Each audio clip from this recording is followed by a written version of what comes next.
If Jesus had a podcast, this would be it. Thanks for coming again today. My name's Caleb Nichols with Fundamental Baptist Books. Today we have a book about, it's called Great Interviews of Jesus. And like I said, if Jesus had a podcast, this would be it, because it's every time Jesus talked with someone on a one-to-one basis, it's here. Like the first one, when Jesus talked with Satan, it says, with a murderer and a liar. And Jesus talked with a much married woman. The woman who was married 6 times, then she met the 7th man who finally changed her life. The man who wore chains. The one he talked to had the demons. These are all people you wouldn't hang around with, but most common decent folk wouldn't hang around with. But Jesus came and talked with them, got down where they were to help them. With a tree-climbing politician. In this case, Zacchaeus was a wee little man. Yep, that one. And Jesus changed his life. 2 dead men. I can't remember that one now. But, Jesus had an interview with 2 dead men. Who would have thought of that? Oh, yes, that's it. Moses and Elijah up on the mount. What were they talking about before Peter woke up? That's a good question. With a harlot, with a demonic boy and his father, with a persecutor and a blasphemer, with a man they could not hush, with a streetwalker, with a judge. The streetwalker there, that talks about the woman who was anointed Jesus' feet, because she was streetwalker. So the story is that she's on her way to go anoint the feet of Jesus.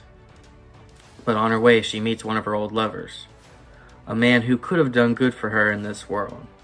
But she chose to leave that old man and go for the new man, the one who would lead her into the second world, the world to come. Pretty powerful stuff when you start reading. With a man who knew what he wanted, with a man who cursed him, with a criminal, with a man on an island. The man on the island was John. And I'll read you some here. During the interview of Jesus, it shows here that whenever a man agrees with the devil and bows the knee to Satan, sad and dark is the overthrow and ruin of his soul. If there are guardian angels who follow the destinies of the soul and observe it at the turning points of life, then what must be their sorrow when they hear the soul agree to Satan's shameful terms? What shall it profit a man if he shall gain the whole world and lose his own soul? That question is important and was propounded by the only one who was ever offered the whole world and refused it. Jesus. Alas, for the whole world, but for one paltry bit of its dust, for one soon withering honor of the world, for one little moment of animal enjoyment, men will sell their souls. I watched a show here a while back. It was when I was a kid. It was on the Disney Channel. It's a man. I won't tell you the show at all, but the man said, "If pay a man enough money, and he'll walk into hell barefooted." Money, and for a few moments of pleasure, men have given away much of their lives and their testimony. But don't want to keep it too dour. Let's see. There talked with him 2 men, which were Moses and Elias. The purpose of the transfiguration, just going to read you some of the top here, the message of Moses and Elijah. There were good reasons for both Moses and Elijah in their day, surrounded by danger and peril and threat, denied by the people whom they would deliver, had made their magnificent witness for God, and had endured, seeing him who is invisible. Perhaps above all others, they could testify to God's never forsaking grace. Both could encourage Jesus to endure to the end. Both could testify of their labor. It had not been in vain to the Lord. Though both had experienced hours when their labors did not seem to amount to anything. Moses on Nebo's lonely mountain, when he was forbidden to lead the people into the promised land. Elijah beneath the juniper tree in the desert, when he said, "It is enough now, Lord. Take away my life, for I am not better than my fathers."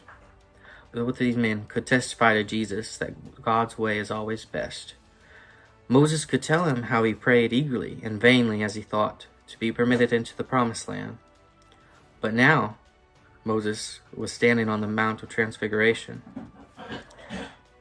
and conversing with Jesus, the Son of God. He knew that God's way is best and that God's answer was greater than he had desired. And Elijah could testify that if God had answered his prayer there beneath the juniper tree, he would not have made his amazing exit from earth and entry into heaven in a whirlwind accompanied by a chariot and horses of fire. This is a really great little book. You'll enjoy it. And right now we have a few for only $5. So check on our website. There will be a link in the description or in the comments section. One of the two. Really great book. I think you'll love it if you check it out. My name's Caleb Nichols. Thank you for being with us today. And as always, keep reading.